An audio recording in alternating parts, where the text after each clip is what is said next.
Now, interest. So this session is about the gambling industry in lockdown, and we did have two leaders of the industry who were keen to come on board and share their thoughts on what was happening, and that was very exciting. However, interestingly, corporate comms in these organizations pulled the rug on them.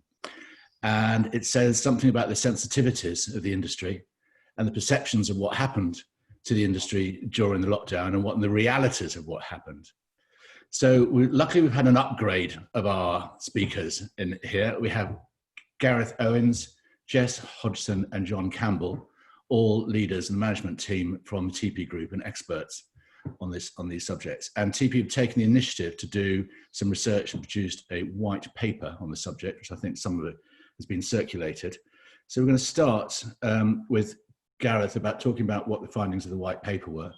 And then Jess, we're going to ask Jess about what the initiatives and what should brands be doing looking at this industry, what are digital opportunities. And then John, who runs Rabbit and Pork, we're going to focus on voice, which is a huge area of opportunity for brands and the exciting new digital platform that is voice. So Gareth, lockdown comes, all betting shops shut. Live sport gets the whistle blown on it. And shortly after, advertising gets banned. One would have thought that the industry would grind to a halt. Everyone would lose their jobs, shares would decline, absolute pandemonium. The death of an industry in the short term. What happened, Gareth? Well, to a degree that did happen. I think the impact of not having sport made a big difference to all of the major betting groups, and they certainly did make financial changes to their businesses, whether that be related to bonuses or headcount. But there was a counterbalance to that. And I think bigger picture is that this is where some of the regulation has ultimately been inspired by, is that without being able to bet on sports, people were being encouraged still to go online and bet, perhaps more on slots, more on casinos. And while for the companies that wasn't enough revenue to replace the amount of money they make on sports betting, it was nevertheless a decent cushion. More people were at home, more people were online, and people were still willing to gamble. But a lot of the games, the casino games, the slots games, do encourage perhaps more committed behavior. You can only bet on one football match, for example. Well, not one, but you can only bet on a football match once. But if you're playing slots and you're playing casino, you can play it for 4 hours straight, and the amount that you can lose can be exponentially higher. So in a nutshell, that's what happened. They made some money back. They did overall lose money. I think my research tells me that the bigger players actually smashed it out the park from cutting all their costs back. Yeah. So saved lots of money, furloughed everyone, saved all their advertising money, and actually revenue increased over that period, which is embarrassing for them. However, looking at your research, it does show an opportunity, as everyone has moved into the digital environment, to change and to open up fresh games and to a wider, younger audience, I would have thought. Is that what you found? Yeah, and I think the restrictions that are now being placed on a lot of the gambling companies. I mean, gambling betting has been, when I grew up, there were no windows in betting shops for a reason. It was the culture alone was something that was kind of seen as, gambling equals addiction. And I think in the online space, that's particularly pertinent because you are at home on your own. There is nobody around necessarily to stop you from placing that extra bet, from trying to double your money. And the regulation, I guess, as much as anything, came from the fact that that there is a fear, probably within government in particular, that as a result of lockdown, more people were being encouraged to, have more gambling problems than perhaps before. So the industry needs to react in the main by spreading itself a little bit thinner, by perhaps aiming to be brands and aiming to change their products to a place where betting is more accessible. It doesn't mean that gambling gives you a problem. There are plenty of people that don't bet more than 10, 20 pounds a week. That's not much more than perhaps a lot of the population spend on the lottery. Or even, a lot of people will only bet once a year on the Grand National. 5 million people do that. So gambling doesn't equal addiction. But I think it is, and you can see it from the advertising that's on TV now, where a lot of the ads are specifically calling out the tools and the tricks that they have to help you not spend too much on gambling. I mean, the projection that's coming across from the gambling companies towards their own market is that you need help because you have an addiction, and we're going to give you tools to manage your addiction. That's the flip of what they need to be doing. They need to actively be producing products and games that naturally encourage people to bet less, bet more socially. People that share accumulators with each other before a weekend will bet quite socially on football, but they won't spend more than £5 a weekend on it. And that, I think, is what ultimately the younger audience will want to be engaging with. Games that still give them that kind of that dopamine hit of being involved in something, of making the game mean a bit more when they're watching it or seeing the results come in on a Saturday for sports betting. But is more accessible and is culturally something that, isn't, gambling has that problem historically, that it is seen as something that is a problem naturally. And with the move towards digital and a younger digital generation coming into it, you can see the increasing role of e-gaming, because this generation are experts at it. It's their music of life. And then we've got, so we've got the audience who are digital and those sort of new things. Tell me, what have you noticed in that sort of area? Well, we've seen new entrants to the market, to the gambling market, that specifically focus on esports. So, if you're a traditional gambling company, you need to know the likelihood of a certain outcome so that you can put odds on it so that people can bet on the outcome that they think is going to happen.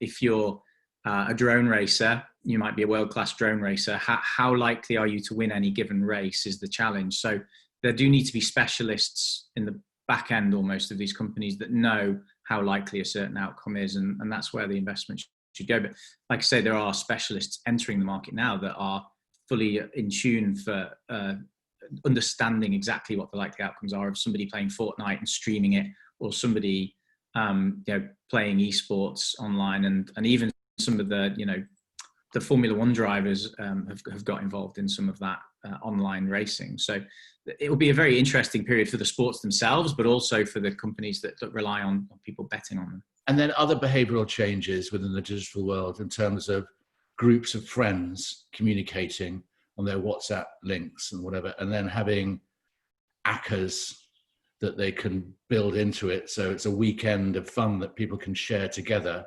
I've been seeing a bit about that. What if you? Yes, that goes back to the accessibility thing. All companies that want to undergo some kind of digital transformation projects are going through similar sorts of mindset shifts, where it's mostly about enabling people to do something easily. So if that's an ACCA that can be shared within WhatsApp and perhaps even linked through to someone's account so they can add to that ACCA or change a part of the ACCA so that one person's betting on one result or 5 results, one person's betting on 4 of those results and one of them being differently, that instantly enhances the social elements of that. And that's about having data that exists in multiple different places but can still be accessed. So whether that's from a mobile device or through WhatsApp or on the website itself, that's about accessibility of data. Yeah. And then I noticed in your report about people sharing their excitement through Twitter, asking about where the table of poker is happening, how do they join into it? So there's a sort of self-fulfilling energy that is an opportunity to be tapped. Yes, and you just want to make that as easy for people to do as possible. If that's a share button, or if it's just having formats that are easily shareable within Twitter. I mean, going back to the actual providers themselves, their websites are often set up in a way where data is small. It is you have to dig into it to understand the data that's being shared, especially on things like horse racing, and that's a reflection of how the more committed audience, the longer term audience for gambling are used to. They're used to delving into the racing post, looking at how far a horse has traveled across the country to a certain meet to see if the trainer wouldn't take it that far if it didn't think it had a chance of placing, for example. So, these are all things that don't necessarily translate well into easily shareable digital. And that's where some of the mindset shift needs to come from as well. Great. Thank you, Gareth. Let's move to Jess. Jess, so taking some of those thoughts about what the shift in the industry has been, what are the opportunities from a digital planning strat comms play in terms of what brands should be doing that are relevant to gambling, but also relevant to other markets that we can have similarities with? Yeah, I think it's interesting because Gareth obviously pointed out just how much information a lot of these companies have on their customers, and I think that's probably one of the best place to start, as with all planning around this point. And I think there's a wealth of data that can be collected, and also interestingly, the people that they've acquired during this lockdown as well need to be interrogated in particular in terms of like planning moving forward. I think obviously in terms of future planning right now, we've obviously seen betting start to increase on Ascot, for example, and then understanding of people who have bet on that before. Use your data to understand what they may bet on next and kind of include that in your planning. And obviously the obvious football one, there's been a lot of people that have really missed out on the football, and they're really hoping to kind of get back into that. So it's kind of, brands need to start planning already for that, really. One of the things I was thinking about is just would recommend just kind of taking a look at the kind of end-to-end customer journey of how a person actually gets to your website, and then that's obviously how they then complete a registration. I was talking to somebody yesterday who said about 80% of people, if the registration on a gambling website falls short of expectations in terms of it takes too long or it's too clunky, then they will go somewhere else. And I think the loyalty perhaps is slightly less in terms of sticking with one particular gambling company. I was reading a stat about millennials in particular will often have 2 or 3 apps on their phone. They would tab between them. I mean, it's a very millennial behavior anyway, but that's the kind of thing that brands need to be cognizant of, that when people are coming to them, that they are keeping them on the website and giving their customers a reason to stay. And that's not just in terms of UX and CRO and kind of website functionality. It's very much about the content that's on the website as well, and the kind of variants of stuff they can get there that's not necessarily specifically just about placing a bet, be it on the website or on their app. I think in terms of what that means in terms of actually trying to get people through to the website, I think one of the things we've seen and we reference in the white paper is about the kind of planning for media and planning to kind of grow your brand during this period. I think there's been a fair amount of relatively cheap inventory, but it doesn't mean that brands should just splurge now to try and get loads of people back to the website. They should use it tactfully to get people into the website around particular events, to actually use the media efficiently. Obviously, typically gambling companies are quite new customer focused, very acquisition focused, but there is a lot of work that could be done using your data to take a look at your existing customers as well. And particularly my point at the beginning about acquiring new customers during lockdown, how do you want to keep them engaged with you now? So it's a combination of email, for example, would be a fairly obvious one for returning visitors, and kind of having lots of pull mechanisms that pull people back into the website. Another obvious one. Just one of the things is that an opportunity to attract, as we were saying, new players into the market with these new e-gaming sports and making it more accessible. Yeah. But from my observation, it's thunderously complicated when you go to many of the gaming companies. There's an assumption that you're an expert and you know exactly what's going on. So there are barriers being put up. I wonder if opportunities actually to make simpler, smaller, more regular betting opportunities that are lighter and more accessible to a wider audience post-COVID. Yeah, absolutely. I think that kind of goes back to Gareth's point around the accumulator and actually having sharing mechanisms with your friends and having kind of like almost like a way to make it quicker. But also, I think one of the things, I think to your point before about it can be relatively complex, is that once people get to your website, what are you doing? How are you trying to get them to engage with your website and actually understand what to do? It's not a case of please go here and put this bet on. I think one of the things we did for a client a while ago was we built them a bet calculator for their website, and something that people can go on and actually kind of understand the kind of mechanisms, perhaps more of how they say put a particular bet on, if it comes in at this point, what comes out here, for example, and a really interesting piece of content for them to have on the website, and a kind of reason for people to come back to them as well. And it's that type of content that kind of makes it more accessible, and that's content that can be on the website, but it's also stuff that can be on the app. We've got a lot of people sitting in front of their TVs, or for example, like you said, like e-gaming. We had Netflix watch parties, for example, things people are on their own and they want to have quick interactions with each other whilst they're engaging in something else. And I think that's a very important mechanism to have as part of your, particularly probably around your app, but also the tech that you're kind of developing as part of your ecosystem for people to talk to you or with you as a company. I think I'll let John talk about it more, but there have been some examples of voice and e-gaming, and people using their voice apps to interact whilst they're playing with a particular group of friends. That's a great link into going into John, because John, as the market grows and as voice appliances get much greater penetration, there seems to be something that is simple to use, always there, a bit of fun and a bit of opportunity. But just before we talk about the gaming industry, I just want you to talk us through some facts to demonstrate how seriously the big tech players are taking voice. Yeah, so it's basically the three biggest companies in the world at this moment: Apple, Amazon, and Google, and all three of them are investing heavily in voice. So if you think about Apple, two massive acquisitions. So they bought Siri, the company behind that, 10 years ago, and now Siri is integral into the iPhone experience. And so every single time they'll do an update of iOS, of your phone, there'll be a new Siri integration.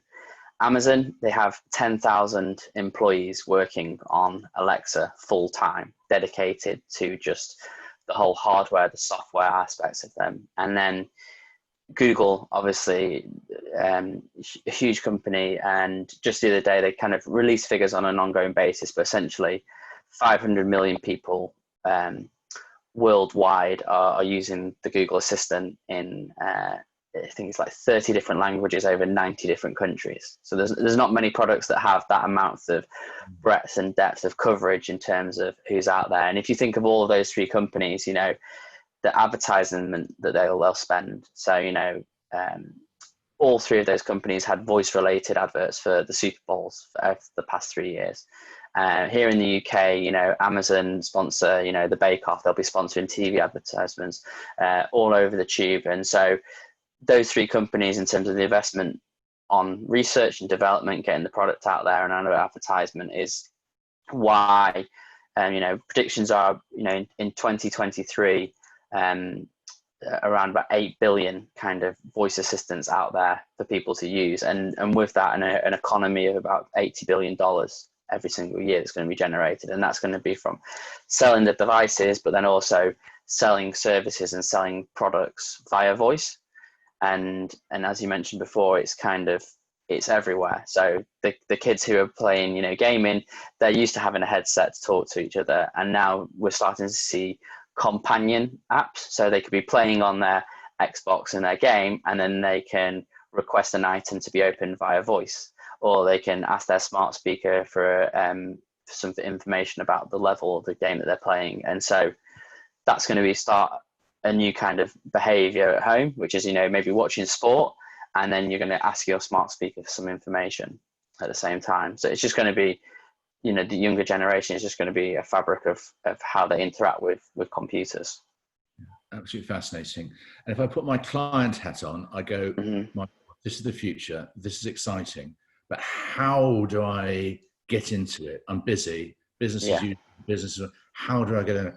And I know one of the things you've been doing is running workshops just to experiment and find with client organizations about what the opportunities, then taking two of those themes and developing them. So looking at the gambling world first, let's just what are some of the things that you can see voice being useful for gambling? Because fundamentally, at the moment, you can't place a bet with your voice. Yeah. Unless you go to a betting shop. Yeah, so I think the first obvious areas is when we do these workshops is basically, can I get the smart speaker in the corner of my room to answer the question? And I want my brand to be responsible for that answer. So it's, what are the odds on who's going to be the top scorer, or who's the favorite for the race at the Ascot? You want basically to optimize your website so that, it's saying according to yourbrand.com. And then the second area is going through what are those different scenarios which might be conducive to a voice interaction? So is it something in the morning where you can find out about what are the kind of the latest races that are going on that day, or what are the different meets in the tennis tournaments that are going on currently? And so in the workshops, we basically try to create sample scripts. So very much like you're writing a TV show script, or you're writing a script for a film, just to go through that. User says this, Alexa says this, user says this, Alexa says this, and try to work out if, you know, that's something that's going to be quicker via voice. Have you got the data, and is that data accessible? And also, how can that experience, you know, enhance what you're already doing at this moment in time via the app? But then how can you maybe then move that user from a voice experience through to an app? Because as you mentioned, at this moment in time, policies are that you can't say, I want to bet £5 on this particular race. So how can you do something around education, or giving that information in a quicker, friendlier manner, so that then the user then goes, right, well, I am going to open the app according to this, you know, the brand that I've just been talking to on Alexa. Really interesting. And just sort of moving forward out of a current situation, from the now to the next, what do you think are going to be what's high on your head of agenda of things that you're going to be activating or encouraging clients to do in a wider play? So I think on voice, smart speakers has got the kind of the headlines, and because they're kind of the thing that is teaching and training everybody about voice. But I think what that's going to do is that people are then going to kind of increase the usage, and they're going to be more used to using voice in general as an interaction method. So it's not to think that voice is just about a smart speaker. So it's maybe thinking about how could voice be added into an app, and that maybe solve some of those questions we had before about I don't technically know how to go about placing a bet on what the first scorer in this match will be, but I can ask for it.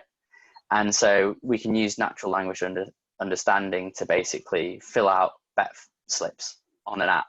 So somebody could go to their app and say, I want to place £10 on Harry Kane to score 3 goals in the match tomorrow.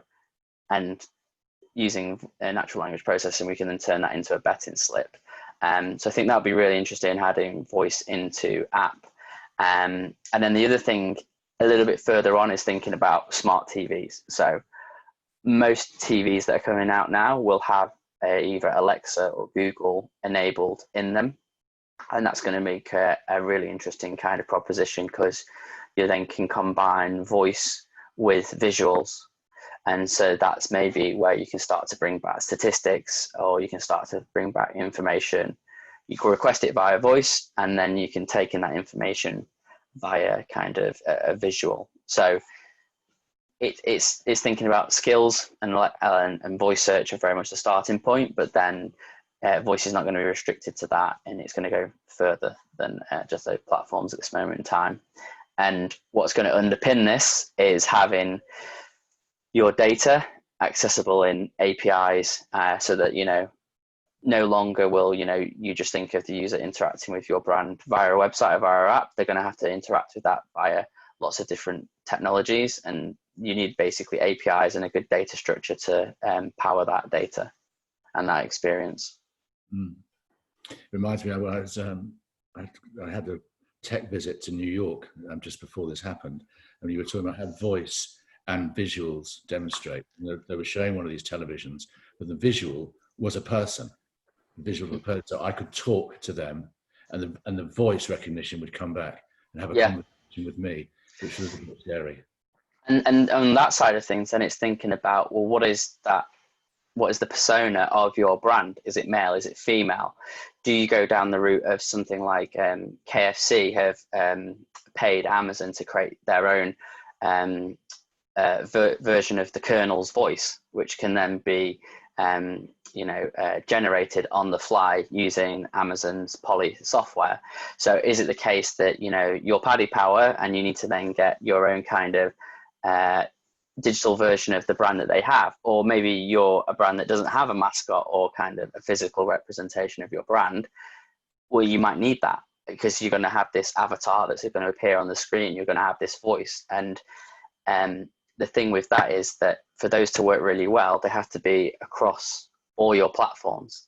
So it needs to be the kind of the same voice that you hear when you call up to leave a bet via the voice service, or you're on the customer service and it's got to be the same kind of tone of voice, or when you're using your Alexa and your Google, you're going to want that same experience. And it is maybe in the case, and then they'll use that for their advertisement as well. So it's that consistent kind of brand interaction throughout the different platforms. And that's where it's going to be really interesting, because in the past, brands will go to actors or they'll pay particular celebrities to kind of be that brand advocate. But is there something in the future which we can say, right, we can pay money elsewhere, but we can digitally create this, and then that enables then you to then build millions of combinations of adverts programmatically to be like tailored towards certain individuals.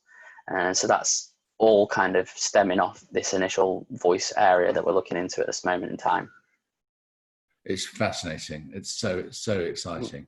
Thank you, John.